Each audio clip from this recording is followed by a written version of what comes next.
2017 সালে এই মালয়েশিয়াতে আইছি, আর এখন 25 শেষ হয়ে যাচ্ছে, 26 আইসে যাইতেছে। বাংলাদেশে যাইতে পারি নাই। বাপ অসুস্থ হয়েছে, যাইয়া সেবা করতে পারি নাই। এখন আমার মা অসুস্থ, মায়ের জন্য দোয়া করছি মহান আল্লাহ পাকের দরবারে, আল্লাহ পাক যেন আমার মাকে সুস্থ করে। ইয়া হাইয়ুম ইয়া কাইয়ুম ইয়া জব্বার ইয়া রহমান ইয়া রহিম।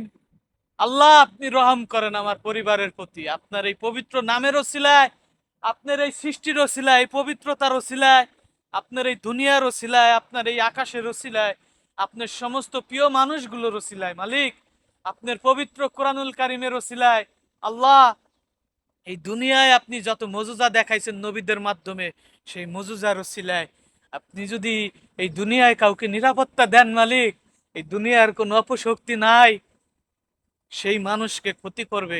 এই দুনিয়ায় এমন কোনো রোগ নাই সেই মানুষকে ক্ষতি করবে। এই দুনিয়ায় এমন কোনো সৃষ্টি হয় নাই সেই মানুষকে ক্ষতি করবে। আমি দোয়া চাই আপনার কাছে, আপনি আমার বাপ মা আমার পরিবারের সবাইকে আপনি সুন্দরভাবে রাখেন, ভালো রাখেন, নিরাপত্তা দিয়ে রাখেন। আমি একজন প্রবাসী, এদেশে আছি, আমার আর কি করার আছে আল্লাহ। আপনি যদি আমার পরিবারকে নিরাপত্তা দিয়ে রাখেন। মা অসুস্থ, দোয়া করবেন। মানসিকভাবে খুবই ভেঙে আছি। আমার বন্ধুদের কাছে আমি দোয়া চাই, প্রিয় দেশবাসীর কাছে দোয়া চাই। মা বাবা অসুস্থ থাকলে ছেলে সন্তানের বুক খাকা করে। তো আমি দোয়া করি আপনাদের বাপ মা সুস্থ থাকুক, ভালো থাকুক। আল্লাহ, যে আমার এই দোয়াগুলো শুনছে, আমার এই কথাগুলো শুনছে, তার বাপ মা আত্মীয় স্বজন সবাইকে ভালো রাখো, সুস্থ রাখো। দোয়া করবেন। আমি একজন প্রবাসী হয়ে আমার পরিবারের জন্য আপনাদের কাছে দোয়া চাইলাম। একজন রেমিটেন্স যোদ্ধা হয়ে আপনাদের কাছে দোয়া চাইলাম। আমার পরিবারের, আমার যেই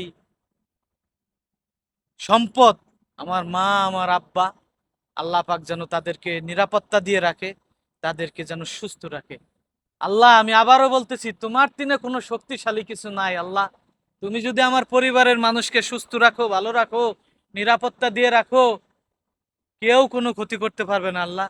তুমি আমার আব্বা আমার আম্মার শরীরের সমস্ত রোগ বালাই দূর করো, আমার পরিবারের সমস্ত মানুষকে ভালো রাখো, সমস্ত বিপদ আপদ থেকে হেফাজত করো, সমস্ত